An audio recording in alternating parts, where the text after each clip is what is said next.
You're listening to the Snob OS podcast, the podcast for Apple snobs.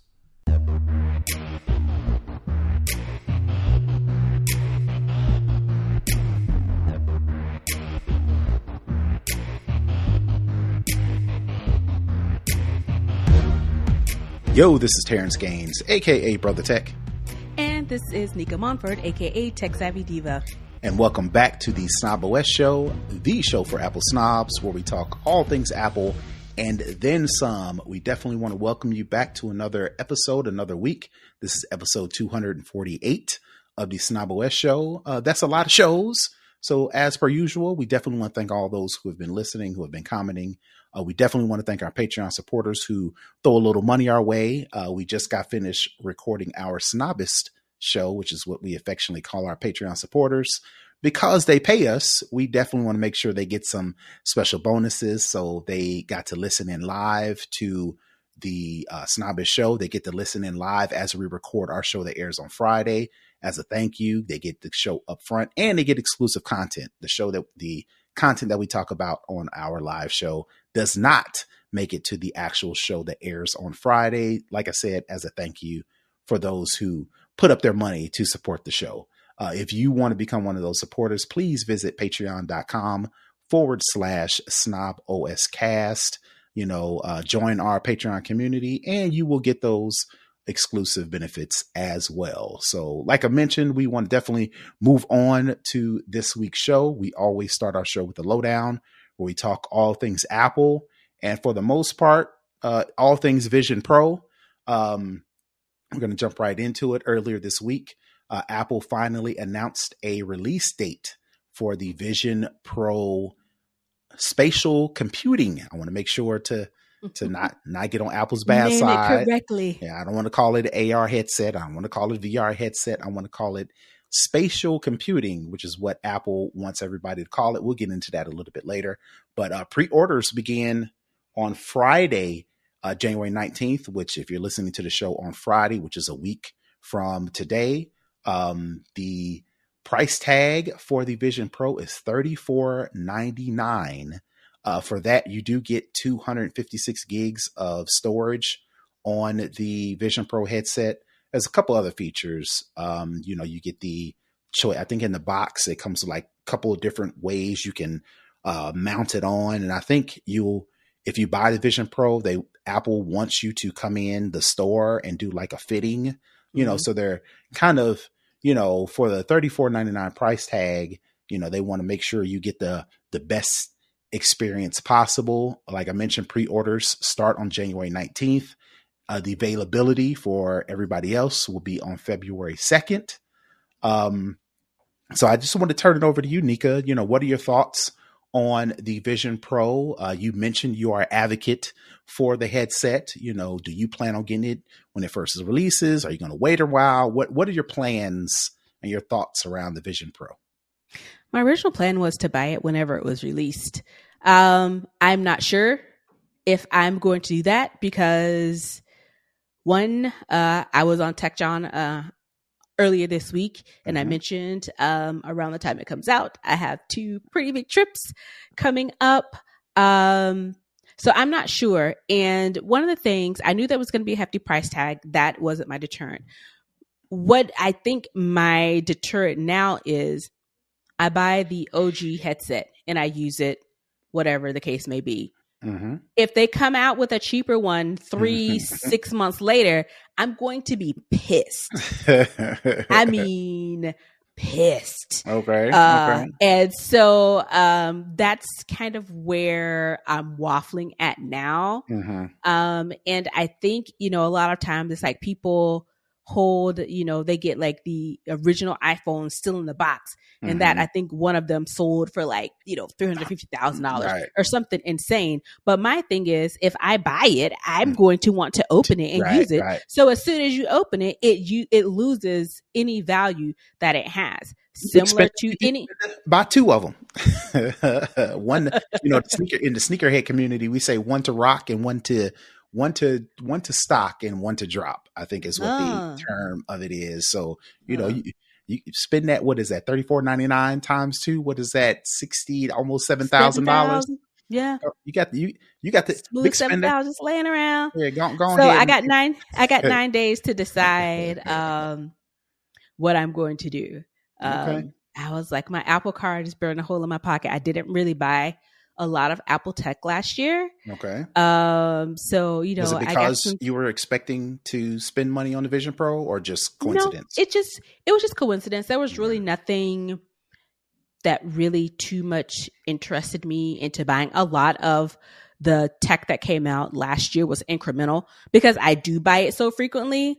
A lot of time the following year stuff is really only an incremental change from what I have. Now, I've definitely been known that if there's something that is just blows me a wallet, heck yeah, I'm going to buy it. But nothing this past year. The only thing that I almost did buy was the M3 14 inch. Okay. I was thinking about buying that. I have the big 16, MacBook Pro, M1 Pro, right? That it honestly is really too heavy. Okay. All right. Take around, whatever. And I liked the look of the all black 14 inch. So that was really about the only thing that I was really thinking. And then if they came out with like a new iPad Pro last year, I was probably going to pick that up, but they didn't. So I don't know. And my thing is, what the projections are looking like for the iPhone 16. It looks like, bigger size. The 15 Pro that I have, it's more than big enough already. So I don't think I need anything bigger. Okay. But, I wonder, what's on the slate of things to buy for Apple this year. I don't need a new laptop. Maybe a want. I would, if they do iPad releases this year, I'd probably pick up a new iPad Pro. If they come out with new over the ears, I'd probably want to pick that up too. So it's one of the things where I was a firm yes, now I'm a soft yes. So let me ask this: you mentioned something earlier that you would be pissed if a less expensive version came out. Have there been rumors of a cheaper or a augmented reality version? What were you hearing that made you say, hey? So yeah, I've been kind of hearing some things that there is going to be a cheaper model that comes out. Okay. And with the battle between the visor type of spatial computing versus, like the regular looks like your glasses, that there was like some internal beef between I think the product team and the design team. At Apple, the design team wanted the more sleek, looks like glasses look. Similar, I think, to probably what the Meta Ray-Ban collaboration looks like. And then on the product side, they wanted to go full on futuristic over the ear. So my thing is, what's kind of like the in between? Because Apple has to know they probably aren't going to sell a whole lot of $3,500 VR headsets, especially when you have, Oculus and some of the other brands that are fractionally, cheaper, that give you not the same experience, because it's you can't compare, the software and the frameworks to it, but that gives you something along those lines. So the people that are going to buy this are really Apple snobs, really Apple enthusiasts who are willing to shell out $3,500. The ones who do buy it are like, Well, the name of our show is Snob OS. So I think if anybody would picture two of those people who would jump out the window as it relates to buying new products, would be us. Yeah. While you were talking, I did do a quick search and looked up the quote unquote cheaper Vision Pro, and I found a story from The Verge, and it says Apple's more affordable VR/AR headset might ditch the external display along with other changes to a price point at or under $2,500. Ditching the external display means Apple would lock one of the Vision Pro marquee feature, eyesight, behind the paywall of the more expensive versions. Eyesight is the thing that lets you see an on-the-fly render of the wearer's eyes so they can, quote unquote, look at you when you're talking to them. So basically, the current Vision Pro that's coming out, right? The current Vision Pro that's coming out has a display that faces out to where if Nika has the Vision Pros on and I'm looking at her directly, the eyesight display would display either her actual eyes or whatever she decides she wants to show to people to show that she's paying attention. Because, you know, you can have on the regular, you know, Oculus, all the other AR goggles have a white cover to where it's almost like you're blindfolded, to where if somebody's talking to you, you really can't see them or they don't know you're there and until they you can't tap see you. them They on the don't know shoulder. if you're paying attention. Yeah. Right. So Apple's answer to that is, all right, we're going to put a display on it to where if somebody comes in the room and I have these on and they're talking to me, they can see that I am paying attention to them because they can see my eyes. They can see me blinking, responding visually, whatever the case may be. So this cheaper, this rumored cheaper headset will get rid of that display. Let me see some other things. And honestly, just as the evolution of the product, if you think about the very first iPhone to the iPhone 15, where we are now, the evolution of this product. I mean, it guess it's cool to say you got the version 1 of Vision Pro. My other thing is, how many of these are they making and going to have available?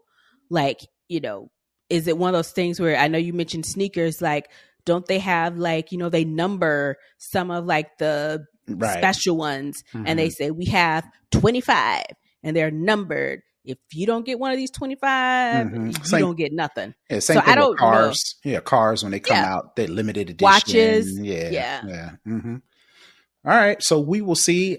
Just very quickly skimming through this article that I found on The Verge. The story also reiterates that the more affordable version will probably run on an iPhone grade chip as opposed to a Mac or M1 or whatever, M2 or whatever the Vision Pro is coming with. Have fewer cameras and get lower resolution screens on the inside. That means what I look at when I have the Vision Pro on, if this cheaper version is a thing, the lower resolution display will be lower resolution. Doesn't say. They say anywhere from 1,500 to 2,500, but they don't necessarily say a date. This could be like Nika mentioned, it could be later that year. It could be a year later. It could be 2 years later. It could be 3 years later. We don't know. Which I think may be a draw for some people to, even though this is the OG, the version 1 or version 0, whatever you want to call it, nobody knows when this new version will come out, if at all. So that may just say, all right, you know what? I'm just going to go ahead and get this because I know it's coming in February versus rumors. You know how tech rumors go. Waiting. You don't know. Apple has set precedent of announcing things and they never see the light of day, which is unlike Apple in the past. But as of recently, there have been some things that Apple has said that didn't necessarily, they, as the young kids say, didn't stand on business, as they say. Next story still relates to Vision Pro, and I kind of mentioned it a little bit earlier as far as what they want you to call it. It's not AR, it's not VR, it's spatial computing. Apple has went as far as to to very heavily suggest that any third-party app developers who are creating apps, games, whatever the case may be for the Vision Pro, do not refer to your apps as AR or VR. So say, for instance, I'm making an app for AR and I call it interior mapping AR or interior mapping VR. And this, I put on the Vision Pro headset and I can walk around my house and kind of map out my house, the walls, windows, closets, whatever the case may be. I decide to call my app interior mapping AR. Apple may have something to say because they want all of the developers to call them spatial computing apps. Now, we all know it's virtual reality. We all know it's augmented reality. Yeah. But Apple they've really, I'll just read this piece from PC Mag. It says, on Monday, Apple published the requirements for how developers can submit apps for the headset, which is slated to launch on February 2nd, and it's telling software makers to drop the AR/VR wording for its own marketing term. So I guess either Apple, when they choose, they want to call it AR VR, but they don't want software makers to refer to it at all as AR VR because they want to, use that on their own. These quotes say, refer to your app as a spatial computing app. Don't describe your app experience as augmented reality, which is what AR stands for, or virtual reality, which is VR stands for. They also went on to say extended reality, XR, never heard of that. Mixed reality, MR. I heard of that one. The company wrote in guidelines. So they've got some specific guidelines as to how they want people to develop these apps, or more specifically, how they name the apps. So what do you take on that? Is Apple being petty? Does that make sense? What's your take on it? So what I think they're trying to do is get people in sync with their nomenclature and get them aligned with how they want to refer things. And as you were talking more, it hit me. So Vision Pro is a spatial computing device, according to Apple. And we just talked about the article from The Verge about alternative or cheaper headsets. My thing is, are they actually going to call the cheaper headsets AR something or VR something? So they are trying to delineate. We have Vision Pro, which is our high-end version, right? The Pro version, which is spatial computing. Then we have our mid-tier version that is cheaper. It doesn't have all the bells and whistles. And we're actually going to call that augmented reality because it's not quite up to par with the Pro version. So it's kind of like if you have your Pro line, then you have your standard iPhone. So you have your iPhone Pro, your iPhone Pro Max, and you have your iPhone Plus, then you have your SE. I'm wondering if they are setting the stage to have the Vision Pro as the Pro line, similar to Pro and Pro Max. If they're going to have a mid-tier line, something AR, Vision VR, which is similar to the iPhone Plus, and then a Vision Lite, which is their SE version. And then they're trying to make sure that there aren't a bunch of apps in the store confusing that people think is for one device, but it's not for another device. So it's like, call it spatial computing, call it whatever, vision, whatever you want to call it. But when we release this new thing, then you can put AR on those apps, because that's how we're going to tell the difference between what app is for what device. Because my thought is all of this is going to go all into the same app store, unless once this whole augmented line, spatial computing line comes out, it gets its own app store. So that's kind of maybe my thought around it. Yeah, I don't see Apple segmenting or compartmentalizing the app stores. It's just going to be the app store. Right. And if you got an iPad, or you'll get apps for that if you got an iPhone, and if you have a special computing headset versus whatever the case may be. I will co-sign your theory solely because the reason why I am not getting a Vision Pro when it comes out February 2nd is because this is not the product I want. I actually want the augmented version, to where, I've said this before, I'll say it again, it's just glasses, just like this, just like the Ray-Bans, like you mentioned. The Ray-Ban the Meta Ray-Ban version is a camera, and you can use the frames to start and stop recordings. You can listen to music, because I think it uses, I don't know if it has the things that go into the ear, if it uses the bone conduction thing, but you can play music on it. But it doesn't do the augmented reality. And what I mean by that is, I want to be able to see my environment, but it just overlay information, like in your car. Minority Report. Like the Minority Report. Minority Report. Like a heads-up display. Like in some of the high-end cars, they have the navigation. They also have the little heads-up display that on the windshield, it'll show you your speed. If you're doing navigations to locations, it'll tell you. They'll put the turn signal on the screen. You need to turn. Yeah. I'm looking for that same thing, just in a pair of glasses, to where I can read text messages. I can listen to audio message if it comes through.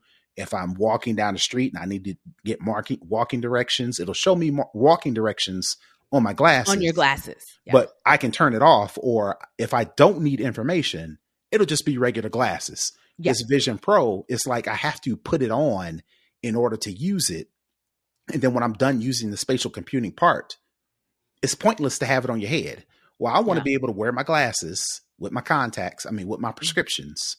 And then when I need that extra information, overlay it. So all that, all around the world to say, I'm hoping that Apple is telling third-party developers to use spatial computing as it relates to the Vision Pro apps, in hopes that they are going to come out with a Vision VR that you put over your head to play games primarily, versus the Vision Pro is for computing, right? Even though you can't play games on it, later on when they come out with the Vision with the VR, they have the sticks and you can do all the fitness stuff, whatever the case may be. And then a tier below that, they have the Vision AR, which is what I want, to where it just overlays information on a pair of glasses. Yeah. As similar, my thought on with these, I call them flip phones. You can't make me call some of these phones foldable phones. I want, what's the TV show? Halle Berry had a TV show, Extant. They had a phone that actually crumpled and like that's a foldable phone and not something that has a hinge on it that closes. So similar to you, it's like, I don't want to I want to be in my environment. You want augmented reality. I know what my reality is. I just want to tweak it a little bit and add some digital overlay to it. So I don't want to do any computing. I don't want to watch any movies. I want to be able to read text messages, read news, any sort of notifications pop up, whether it be Instagram, TikTok, Facebook. If a message that I deem important pops up, I want to be able to see it flash over in front of my eyes, and then I decide whether to act on it or not, right? Give us the future we were promised. Not what you want me to see. Right. We're supposed to be in flying cars. Right. Dang it. Give me the future that I was promised when I was 10. Right. We don't have it. All right. So moving on to the next story in the Lowdown. This iPhone throttling that was a big thing maybe a couple years ago, almost 5 years ago, when Apple kind of said it, but then didn't kind of say it, that they were reducing the performance of some of the older devices because the batteries was old.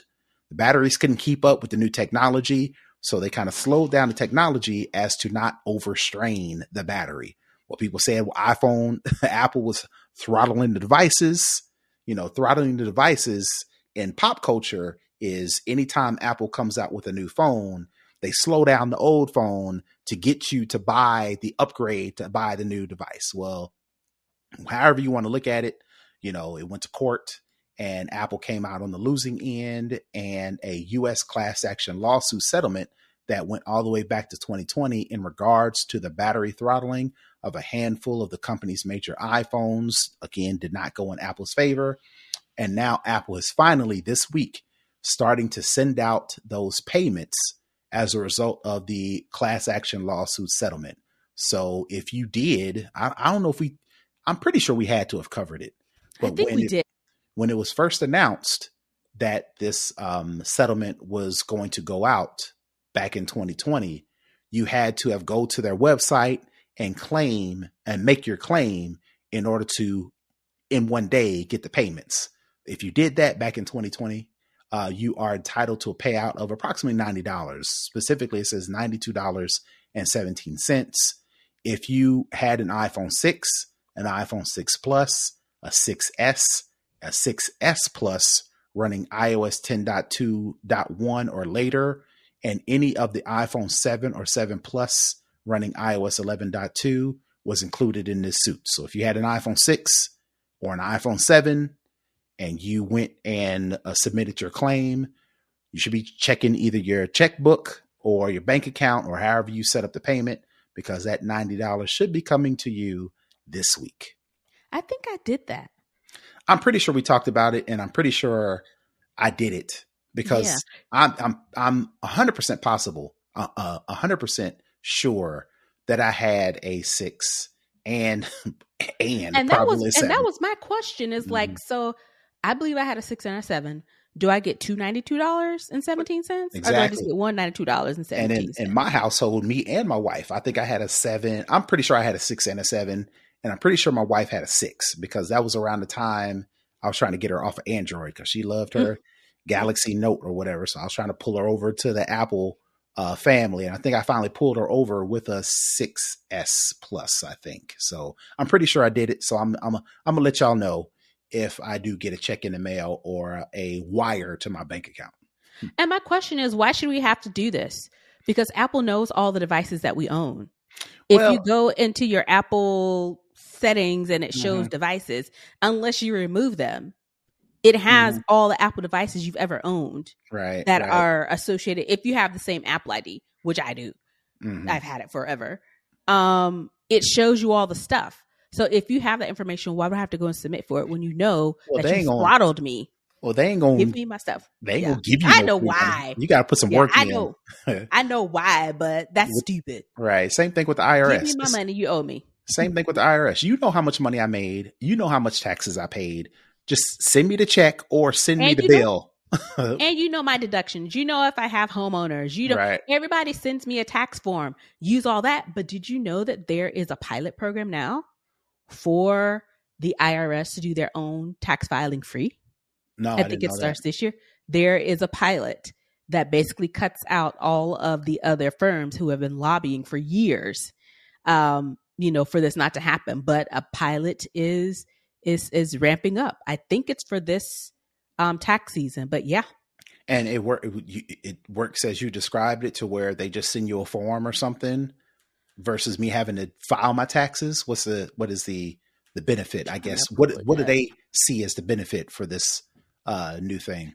I believe that's what it is. I believe what did I say it was called? It said a pilot. Something. Pilot. Because that would be dope. Yeah. Go ahead. Yeah, it's what did they say? It's a direct file pilot. Okay. And it's rolling out. It's called Direct File Pilot. And it's a new service that they are introducing for some filing tax returns, yada, yada. Direct Pilot is just another option. So it sounds to me, looking at this, is built in-house. Yeah. We're building direct file with payers. Yeah, so it looks like, I'm just scanning through this, they have your stuff. So eligible states, it's not everybody. Arizona, California, Florida, Massachusetts, New Hampshire, New York, Nevada, South Dakota, Tennessee, Texas, Washington, and Wyoming are the only states that will be able to use this system. Direct File walks you through the process of preparing your return. Just follow an easy step-by-step checklist that guides you through the filing process. So basically, what TurboTax Tax Act does, Jackson Hewitt, right? It'll just be done through the IRS, directly through the government versus I could see that being easy, but I don't know. I have mixed emotions. I think this might be like the first step in it, and it makes sense for them not just to go all the way to the end and say we get all your forms and do it. So maybe this is the government's way of trying to cut out some of those places that do, or at least give people a different option. Because if you use any of these services, you noticed if I won't even say the more complex your filing process is, the more forms they charge you. They say, oh, it's free to file. But that's only if you have the most basic, straightforward, no deductions, no extra forms, than that. But they just keep tacking on things. Every time we file taxes, every time I see a form, I'm like, all right, that's another. That's another $20. Right. Whatever it is. Right. So I think this direct file is supposed to take some of that extra burden off of people. But it says it walks you through the process. Direct file shows you a clear summary of your 2023 federal taxes. From the information you enter. So you still have to enter information. Yeah. It's just like you said, it's just filing directly with the government versus filing with what's Jackson Hewitt? That's the only one that pops in my mind for some strange reason. H&R Block. Yeah, H&R Block is the most popular one. You file with H&R Block. They submit your files to the government, and then the government checks it to make sure it's legit. So it's basically taking out the middleman. Yeah. That could be a benefit, a gift and a curse, especially if you have more complex things, whether you have a business, whether you self-employed, if you, which is a terrible idea, but if you mix and commingle your personal spending with your business spending, that can get kind of convoluted, and you probably do need a person to kind of go through that with you versus, yes, the IRS with this pilot, they will work with you. But when you're trying to get into the minutia of all these deductions, mileage and home improvements and using your house as your business and deducting your cable subscription and deducting your phone bill, the government's your probably internet, like, your lights. the government's probably like, nah. We ain't trying to do all that. But if you're like a teenager or, you're in college or you have a straight up job and you're single and you just take the basic deductions every year, this might be an option. Yeah. Right. But again, I'm still waiting on the part where they just send me a bill or a check. You already got all my stuff. Exactly. Exactly and if how much money I need to submit to some other stuff, then sure. Right. Like if you do like charitable contributions, if you want to do that part, then you can opt in to send that stuff in. Otherwise, just, why I got to do this? Why are you putting me through this extra labor? Exactly. All right. So that is going to do it for Second String. No, I'm just joking. You going to say something else? Yeah. Oh no, we have the Ultra Watch thing. Yeah. Well, that's something I wanted to talk about. I really don't have a long conversation about it, but I really don't do rumors. I kind of stay away from reporting on that stuff because it's just tech websites trying to get looks and clicks and links. But since a major reason as to why I did not buy an Apple Watch Ultra 2 and opted for like a stainless steel Apple Watch 9, which almost the same amount of money, was because I was expecting Apple to release a space black, space gray, whatever you want to call it. I thought Apple was going to release the traditional silver aluminum Apple Watch Ultra 2, and alongside it, they were going to announce or release a black Apple Watch Ultra 2. It never came out. So I'm like, you know what? I like black on black. So I bought the Apple Watch Series 9 stainless steel. But now it looks like, according to this story that I found on BGR, there have been pictures that have been released of a black Apple Watch Ultra band. Because right now, if you go get an Apple Watch Ultra, they've got a white one, they've got a blue one, they've got a yellow one, a couple other ones, but they don't have a black one. It looks like Apple sometime along the lines was going to release a black Apple Watch Ultra band, which would lead you to believe that somewhere along the line, Apple was going to release a black Apple Watch Ultra 2. And since the band since the watch didn't come out, I guess they didn't bring out the black band as well. So I just wanted to put that little tidbit because personally, I was looking forward to buying an Apple Watch Ultra 2 in a black version. But since they've apparently scrapped it because we have some sort of proof, again, I don't know the legitimacy of these pictures. We'll make sure we put a link in the show notes to the BGR link to where the pictures show up. But a FCC image with a black Apple Watch Ultra was discovered last year, and users posted images of the Alpine Loop prototype, which is the band, is called Alpine Loop, was designed for this non-existent model. So I just want to put that out there because I'm kind of bummed now that I'm learning that a black Apple Watch Ultra 2 was in talks and maybe even was in production because it was scrapped. They don't tell you why it was scrapped. Maybe it was because the black, since the Apple Watch Ultra is more of a rugged device for those outdoorsy people, maybe the black was starting to chip or it wasn't going to last as long as the other one. I don't know. I'm just speculating. But for whatever reason, they decided not to come out with this black Apple Watch Ultra. And I'm pretty bummed about that because I was going to buy it.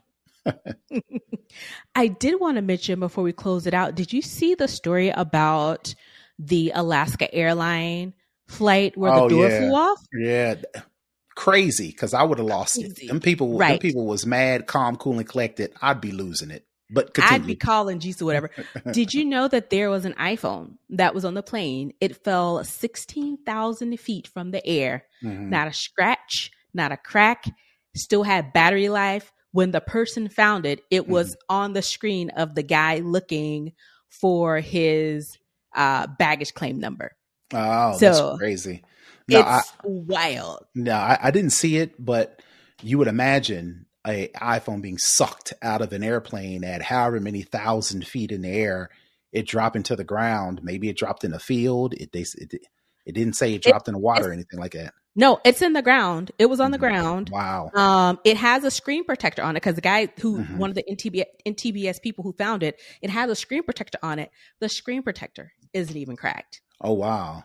So my thing is, even if it would have landed somewhere, even if it had a ding or whatever, that's 16,000 feet out of a pressurized window. You would think there's some damage, but this guy is holding up this phone. The only thing it has looks like it has some like dew because it was like in the grass or whatever when they found it. But anything falling from 16,000 feet is liable to be damaged. You would think. I think we could probably see something related to this in the next Apple announcement. How they do with the Apple Watch with the people who, I was having a heart attack and I got saved, or I was having this or that. This is going to be in the next Apple announcement because the guy who picked it up was like, he found an iPhone on the side of the road, still in airplane mode with half a battery and open to the baggage claim for Alaskan Airlines. Survived a 16,000 foot drop, perfectly intact. Insane. That's crazy. Bates told local television station he found the phone. Yeah. Under a bush. Yeah. Okay. It says, while anything moving is dropped, it has momentum, mass times velocity. What matters is when the object stops and what stops it. He compared it to hitting a brick wall versus falling on a pillow. The pillow slows the impact over a longer period of time than the brick wall. It's the reason passenger cars and trucks have airbags to absorb the force, but it really doesn't say what slowed down this iPhone as to why. The iPhone surely would have had reached terminal velocity early in this fall. That means the downward velocity increased as the upward force of air resistance, also known as drag, balanced the downward force of gravity, the iPhone's weight, so that the iPhone stopped accelerating downward and simply coasted at a constant velocity. The iPhone may have tumbled as it fell, so it countered stronger air resistance, he said. The estimated that the phone's velocity wasn't all that fast, probably less than 100 miles per hour, maybe significantly less than that. But even still, though, 100 miles per hour, smacking the ground, you would think a phone would crack. 16,000 feet, right. Yeah, something would happen. It would have some kind of ding, some kind of scratch. Nothing. Nada.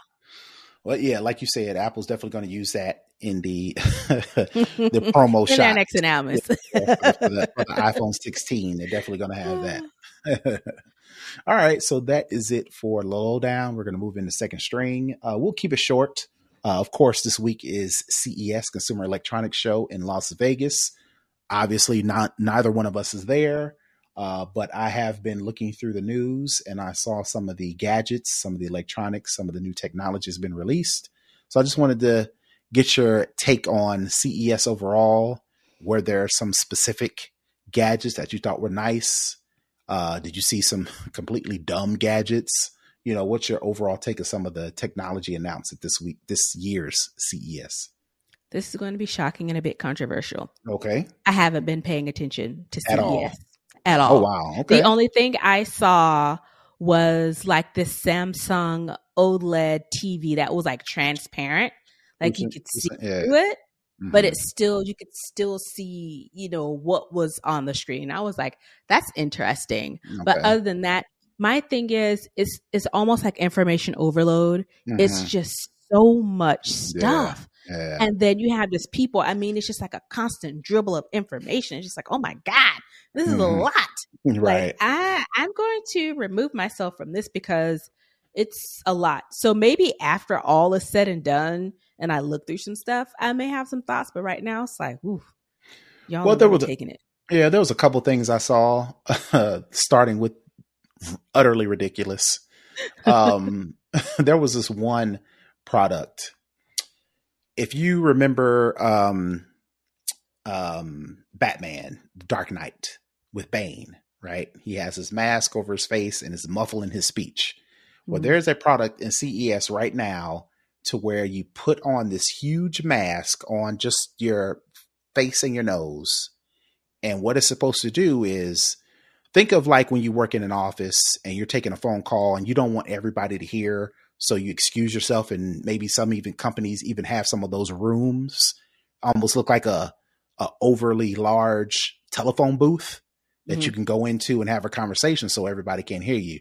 Well, this mask is supposed to kind of resemble that, to where you put, if you have an important phone call and you don't want nobody to hear your phone call, let's just say, for example, you're at an airport. Okay. And you're standing in line to board and you get an important phone call, business phone call, whatever the case may be. You don't want to leave the line because you don't want to get put farther and back, whatever the case may be. You can whip out this mask, put it on your face, and it's supposed to be a sound bubble to where you can talk into this mask normally, and anybody around you, say like within 3 feet of a diameter, will not be able to hear your conversation. They don't say how much it costs, but I mean, this mask is huge. What does it look like? Because I'm envisioning Silence of the Lambs when boy had the mask on. I was like, is that what this is? I'll send you I'll put the link in the show notes, but I'll send it to you via text message, and it just looks ridiculous. I can imagine. Insane. Here. So right now they have a oh, that's not the right one. Let me get you the right link. Hold up. There we go. All right. Yeah, that's it. That's the right link. So go to your message. I'll make sure to put it in the show notes so you can all see it. But I just thought I'd just mention some of these things in conversation. So while you look at that, the other thing that I saw. Well, let me give you more information on this. Right now, they have like a GoFundMe, not a GoFundMe, but an Indiegogo up for, so far, they've sold 300 masks for a total of around $64,000 worth of pledges. Again, this company isn't a real thing. It's just a prototype. They've raised $1 million in funding. And basically, it's like a personal telephone booth to where you can talk into it and nobody can hear you, in like a 3-foot diameter. So I thought that was, the concept is dope to where you want to have a conversation and everybody's not eavesdropping, but I'm not willing to go the lengths of having a Bane mask on just to covertly have a conversation. Right. It looks more Bane than Hannibal Lecter. Yeah. Right. So another equally weird, but I thought was kind of promising. There is a smart pillow that since you lay your head on it, and if it senses that you're snoring, it will inflate and deflate to kind of turn your head. To make you tilt your head so you're not snoring. Again, I'm pretty sure I snore. I don't have a problem with it because I'm asleep. But my wife has mentioned in the past that she's had to tap me to get me to roll over, at times when I'm snoring. So it sounds silly because it's like, well, who cares, right? But if you sleep with somebody who snores really bad, or if they have what's the thing? Sleep apnea. Sleep apnea to where they got to wear the CPAP, right? Maybe this is a step before you get to the whole CPAP machine to where you lay on this pillow and you set it up. And if let me just read it. The new line of sleep health technologies was first announced December 14th at a press release. Its smart sleep products, including its smart mattress, intelligent height adjustable pillow, AI sleep monitoring, intelligent voice control panels, and curtains track, yada, yada, yada. That's not the part I wanted to read. Here it is. The anti-snoring pillow is one of the new coolest products at CES this year. The pillow works by monitoring for slight movement that may indicate snoring. When it recognizes that a sleeper is snoring, it intervenes by adjusting the loft and moving the position of the sleeper's head. In addition to reduce snoring, the goal is to reduce the risk of sleep apnea. Anti-snore pillow pairs with an app and remote to manually move your head to a comfortable position before you fall asleep. According to an internal clinical study, the company says this pillow can reduce snoring up to 89%. So basically, this is like if there's one thing to snore. Mm-hmm. There's a whole nother thing to snore a lot. And then you got sleep apnea. This smart pillow kind of catches you right before sleep apnea to where it adjusts your head to where you snore. Again, that sounds silly unless you sleep with somebody who snores a lot. Then this, you might want to get this as a gift. I'm looking at the comments. Charles said, is there a FaceTime device for my Apple TV other than my iPhone at CES? Nope. Have you seen anything well, like that? Maybe not at CES. And I'm pretty sure Apple has restricted the FaceTime just to iPhones. I guess you could jerry rig a webcam to work. I don't know how you would do that, but I'm pretty sure somebody has tried it, but nothing official. It would be nice if you could use like a regular webcam and connect it to your Apple TV, but Apple wants to keep it in the family, so use your iPhone. Something that I thought was dope, simply because I am getting up, I'm cozying up to the idea that I may just want to use my voice to do tasks, like, for instance, Siri. I use Siri a lot. I use it to send text messages. I use it to turn on and off lights in my house because I've got HomeKit. But there's this cool new device. It's called the Rabbit. And basically what it is think of a little recorder. And it's got a camera on it, and it's about the size of a stack of Post-it notes. And you carry this around. It has cellular connectivity. And basically what you do is you train it to complete tasks that you do every day. For instance, like Siri, I can tell Siri, hey, turn on and off the lights. Hey, Siri, send a text message to my wife, tell her I'm coming home. This Rabbit thing, which is smaller than an iPhone, does the same thing, but it takes it a step further. And basically the way you do it is you kind of train it to do some of these tasks. Like, for instance, if you take Ubers a lot, you can say, hey, Rabbit, or whatever the prompt is, get me an Uber at my house.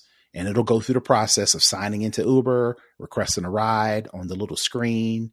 It'll kind of show you, the fares. If you want to take Uber X, if you want to take Uber XL, or whatever the case may be, you click that and it'll go through the process. But the reason why I think this is interesting, because it's less involved than an iPhone or a smartphone, because to do some of these tasks, I got to take my iPhone out of my pocket. I got to open up Uber. If I haven't signed in a long time, I got to sign in. I got to go through all these steps. I got to find the right app. I got to find Uber. It may not be on my home screen. So I may have to, go through and do a search, or, all these things, where this device, to where you can either, I don't know if you can clip it on you or you just put it in your pocket, but you press a little button on the side. You tell it to do whatever task, like set up a hair appointment, or schedule a haircut with my barber Saturday at 2:00. It'll go through the process of signing into the app that I use, that I gotta, every time I want to get a haircut, I got to take out my iPhone. I got to open up the app. I got to schedule the appointment. I got to select which products I want to get. Once I go through and train this Rabbit device one time to do it, then every other time after that, I can just talk to it and it'll go through the process of doing all that. So I thought that was pretty cool, because it's pretty promising. Because how big is it? It's about the size of Post-it note, right? Think about going to the store, Office Depot, wherever, and buying a stack of Post-it notes. It's about that size. Okay. Again, like I said, I'll put the links in the show notes for everybody to see. Like I said, it's pretty cool, simply because it takes all the apps. There are no apps. You don't download, install apps. There's no subscription service outside of paying for the cellular service that's connected to it. But once you go through the web interface and kind of train it to do your tasks, whether it be Uber, scheduling haircuts, whether it be whatever the case may be, you can train this little device to go through those steps, and it automates that for you, to where you're not, even though you would think, I just do that on my phone. Well, I got to unlock my phone. I got to find the app. I got to do a whole bunch of steps before I can actually do the thing that I want to do. Well, this little device kind of takes that middleman out of me having to do all that stuff on my phone. I press a button, I tell it the task, and if I've trained it to do it, it'll walk through those steps. So those are just like a real quick synopsis. Some of the things that I saw that I thought was, that's terrible. That's all right. Well, and this thing might even make it to production, right? But nothing you've seen really just like, oh my God, this is amazing. No, you mentioned flying cars. There are some air taxis, as they're called, that are on display at CES right now, but they're not flying cars. We think of a flying car, we think of Back to the Future. It's a regular car. Jetsons. Or the Jetsons. It's a regular car, but when I want to take flight, the wheels fold in or the wings come out, and then it airlifts me to wherever I want to go, and then I put it back in car mode, and I can drive it like a regular car. These air taxis look like helicopters, low budget helicopters. No, that's not what I'm talking about. Right. They don't roll. They don't drive on the street. It's like the way I see it now is you go to like a metro station. Like in Atlanta, we have MARTA. Instead of waiting for a train, you wait for these air taxis, and they're basically cheaper, low budget, but probably fit more people and a little bit more comfortable than a helicopter. And that's what's on display at CES. And I'm like, nah, that's not what I'm looking for. I'm looking for a car that I may have to take a extra license, like a pilot's license. Once I get my license, I can buy this car. And when I'm driving around, I can drive around. But when the traffic is crazy, I can turn it into flying car mode and go on about my business. We ain't there yet. Because like where is my garage that I can just land my air car in to my house? Like, where's my stuff? Where is it? Right.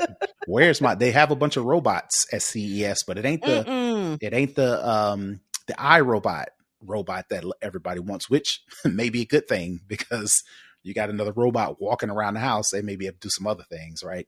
Most of these robots right now are kind of like on wheels, and they can't climb stairs. They can't go off road or anything like that. So if you've got a single story house, this thing, I think Samsung has one. I think it's called Bali or something like that. And it looks like a bowling ball. It looks like, what's the little robot in Star Wars? The new one. Little ball.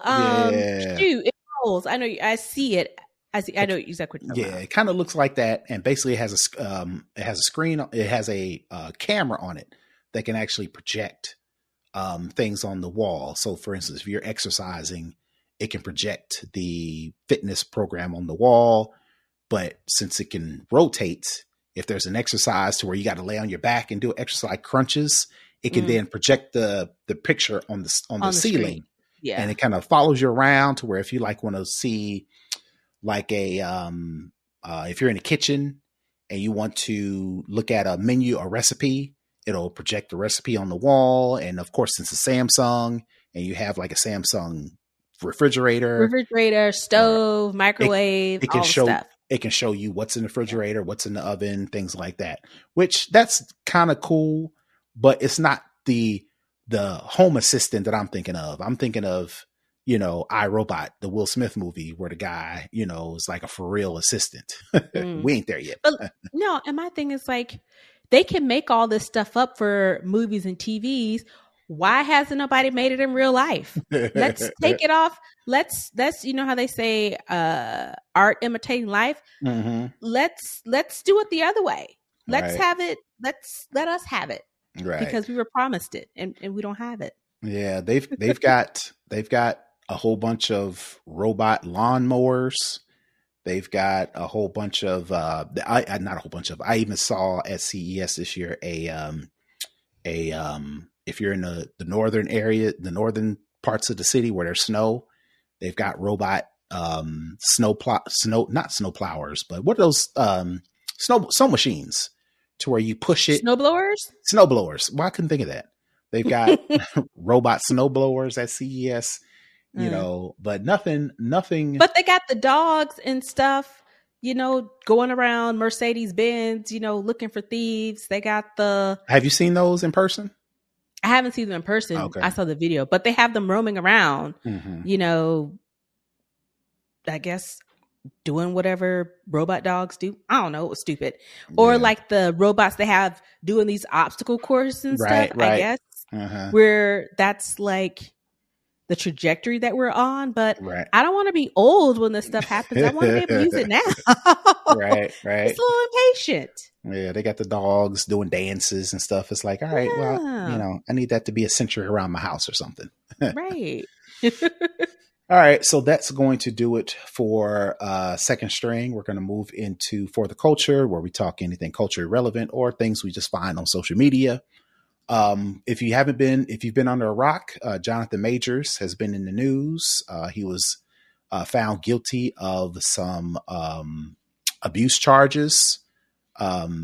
He hasn't been sentenced yet, but as a result of that, he's kind of been wiped off the map as far as his trajectory to stardom. He was supposed to be the main villain in the Marvel series. Kang. Kang the Conqueror. Disney lopped him off of that. You know, he was the main protagonist or antagonist. Which one is the bad antagonist? Guy? Antagonist in Creed 3. Now he's not doing any of that. But what I wanted to talk about was his statements as to how he thinks the women in his life should behave. And let me break it down. So let me explain. When he did an interview with ABC this week, and who Disney happens to own, of course, yeah. With his ex-girlfriend, her name was Grace Jabari. That was the person who was in the car to where they had an altercation. She took his phone. He wasn't feeling that. They got into fisticuffs. Some people got injured. They found him guilty of some sort of assault. I don't remember the charges. Go look it up. Yeah. But during this ABC News interview, he was explaining his then girlfriend, Grace Jabari. And there was not him explaining it. He was explaining what he meant, what he was trying to convey, because during the court trial, the prosecution, to kind of paint a picture of who he is, they released a taped conversation of him talking to his then girlfriend, Grace Jabari, and basically saying, I'm a great man. I'm trying to do great things. I need my girlfriend to hold me down. Similar to how I want my girlfriend, my partner, to be Coretta Scott King. I want her to be like Michelle Obama, kind of like, I'm the man. I need you to hold me down like that. Right. Which is weird. Very. Because number one, the main point is his ex-girlfriend is white. So, and all of his previous girlfriends have been white, which, Coretta Scott King, that's a stretch. But I mean, as far as character is concerned, he could kind of make that argument. Right. And she's British. Right. So let's just put that aside. Right. So now, fast forward to now, by his side is Megan Good, who is his first Black girlfriend. And she's a prominent actress, and she's been with him during these trials, that they, according to them, they're boyfriend and girlfriend. She's been supportive, yada, yada, yada. During this interview, he also mentions Megan Good by his side, and he also references I'm just going to say the quote. And this is Jonathan Majors. Everything has kind of gone away, and it's just me now, and my lovely partner, Megan Good, and my dogs. I guess he has pets. She's an angel. She held me down like Coretta. Majors 34 said with a smile, I'm so blessed to have her. The relationship is still fresh, but I think I found her.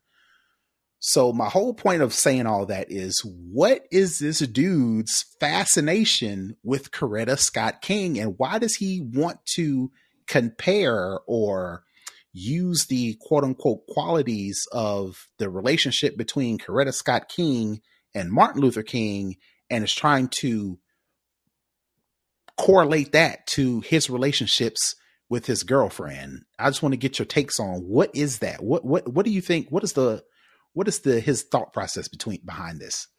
I cannot roll my eyes hard enough for his goofy ass. I mean, Jesus, Devontae Christ, this guy. And to think, along with all the other women, we were very lusty after Jonathan Majors when he was going on his arc of things. So I think he keeps referencing Coretta Scott King because he sees himself as a Martin Luther King revolutionary, the civil rights activist. Right. Okay. He sees himself in the lane because he mentioned before Coretta Scott King. He also mentioned Michelle Obama. He is an actor, and I think he has this idea of such self-grandeur that he places himself in the same category as a president of the United States. Yes. And a civil rights activist. Yes. Even though he's an actor.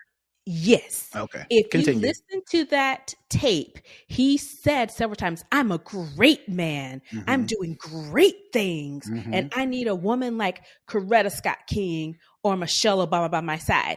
So in my head, when listening to this, because I did listen to the tapes, I'm a great man. I'm doing great things. I need a woman like blah, blah, blah, blah, blah. So if he is saying he needs a woman like Coretta Scott King and Michelle Obama, and he's doing these great things and he's a great man, to me that says he thinks that whatever he is doing, acting in movies, puts him on the same pedestal as these men. And so therefore he needs a woman like they married.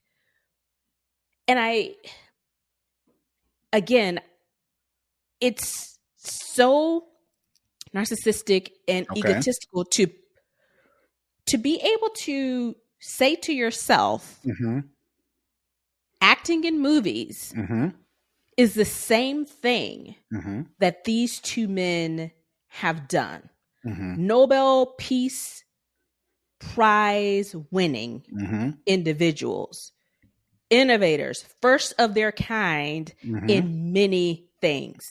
I don't know if he's done anything that he was the first of his kind in. And to me, the way he kept referencing Coretta Scott King, the way he kept, because this, again, you said it, he's mentioned her several times, and it got to the point where yesterday, the youngest child and daughter of Martin Luther King and Coretta Scott King had to go onto Twitter to make a statement because I think, like many of us, she was like, what the hell? She said, my mother wasn't a prop, period. She was a peace advocate before she met my father and was instrumental in him speaking out against the Vietnam War. Please understand, my mama was a force.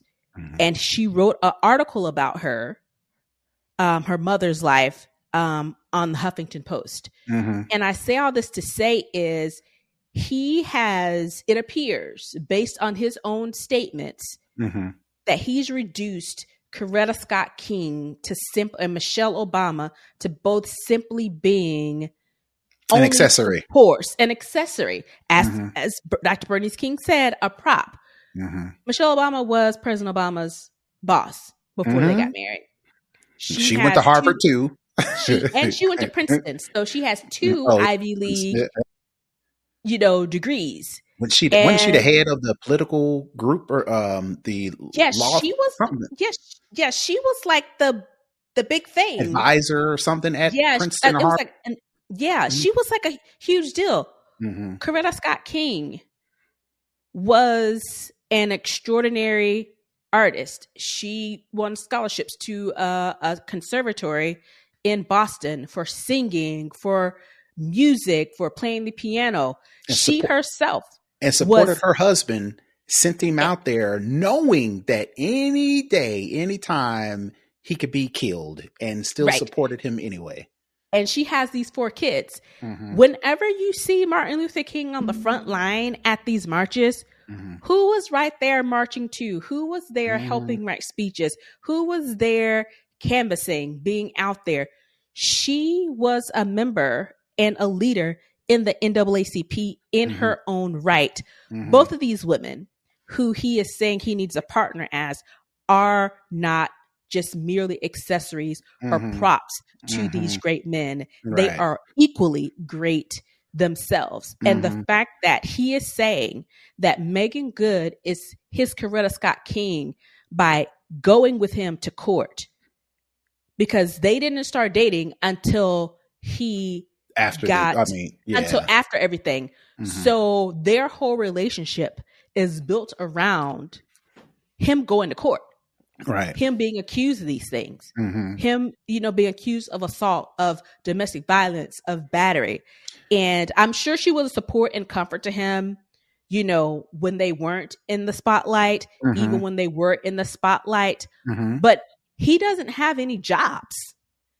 So my thing is, what was she helping you to do that put her on par to these great women outside of her own personal accomplishments? Because we know that she's an actress, she does her own thing, but in the context of him, because he's making her seem like an accessory or a prop to him, in relationship to him, what did she do that made her a great woman, similar to the way that First Lady Michelle Obama and Miss Coretta Scott King were to their partners? Right. So 2 things, right? I'm still stuck on why he wants to refer or correlate his partners with Coretta Scott King and Michelle Obama. I don't understand, why can't they just be supportive partners? It's not a stretch to say I am a husband and I want my wife to be supportive the same way she is my wife, and as her husband, I'm supposed to be supportive. Just stop there. I don't understand what the extra, the whole analogy. I get analogies. I get it all the time, but being in multiple times being fixated on Coretta Scott King, it's just, I guess to me, she's the pinnacle of whatever. But my thing is, did he just come to that realization? Because pretty much everyone else he's dated was the antithesis, the opposite of Coretta Scott King. And so did he now? You know what I think it is? I think that because people were like, "Oh, you never dated black women. We never saw you at blah, blah, blah." I think he's trying to ingratiate himself to the black community, because now it's come out that, he assaulted, he was convicted of assaulting a white woman. So he lost a lot of his black female fan base, because it was like, wait, what the hell? What is this going on?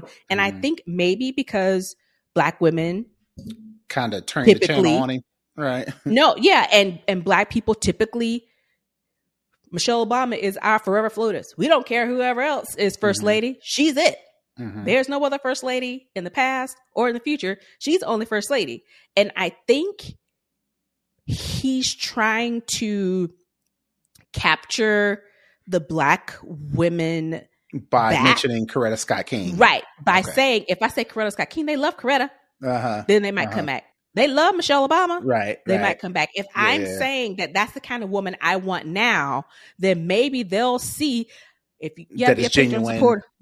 No, you got to be a Patreon supporter to get some of this. But seeing yourself in, if he can get the women to see themselves in, like they do with Coretta Scott King and Michelle Obama, then maybe they'll think that that's the type of woman that he wants now, or the type of woman that he respects now. So that they'll come back, because they'll see themselves in that. And then if I'm saying it, then that must mean that that's the kind of person I respect, and that's them. And they'll come back and support me and help me through all this crap I'm going through. Right. So having said all that, my real problem with Jonathan Majors, and so many problems. My main one is as it relates to this Coretta Scott King thing, right? You cheating on your girlfriend and busting her upside the head is not the qualities of President Obama and Martin Luther King. For him to want a Michelle Obama, for him to want a Coretta Scott King, you have to be President Barack Obama and you have to be Martin Luther King. Oh, Martin Luther King. You can't be getting mad because your girlfriend saw that you was cheating. Caught you texting and cheating. Right. And she can't be Michelle Obama or Coretta Scott King because she holds your hand because you in court. It's like, come on. That's not Martin Luther King.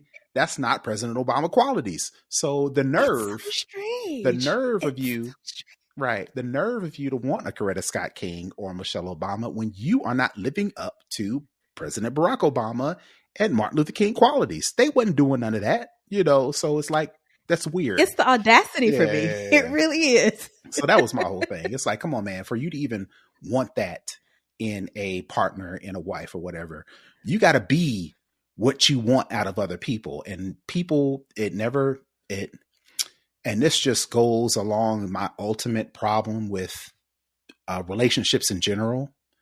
It's like you have to be the person you want, the qualities that you want in a person.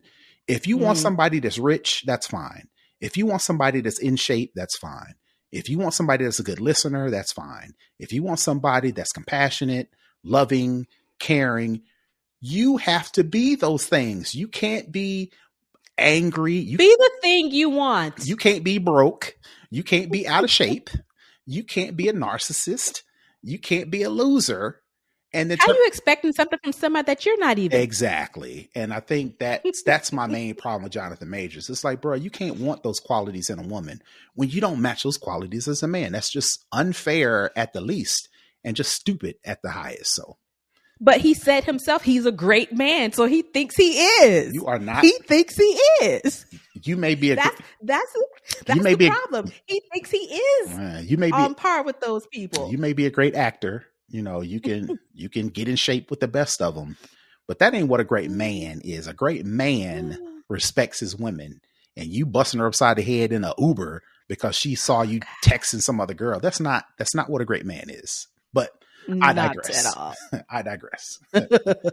All right. So that is it for the culture. Real quick, we're going to move into the hookup. Of course, New Year's is just came and gone. Now it's the time for everybody making New Year's resolutions as it relates specifically to getting in shape, losing weight, getting in the gym, whatever the case may be. As the hookup this week, I highly advise you to take the time. If you subscribe to Apple Fitness Plus, I really would advise you to take the time to set up a custom Apple Fitness Plus plan. I recently did this earlier this week. And basically the benefit of this is you set it and forget it. You don't every time you go into Apple Fitness, you don't have to select a workout. You don't have to find the trainer. You don't have to find the time that you want to work out. You don't want to have to find the type of music you want to listen to. Creating a custom Apple Fitness plan lets you set all that up ahead of time. What days you want to work out? What's the type of music you want to listen to? What's the duration? If you have a specific trainer that you love, you can set all that up ahead of time, one time. And then every time it's time for you to work out based on the days you designated, it'll automatically queue up the type of exercise. And it don't have to be just, kickboxing or HIIT.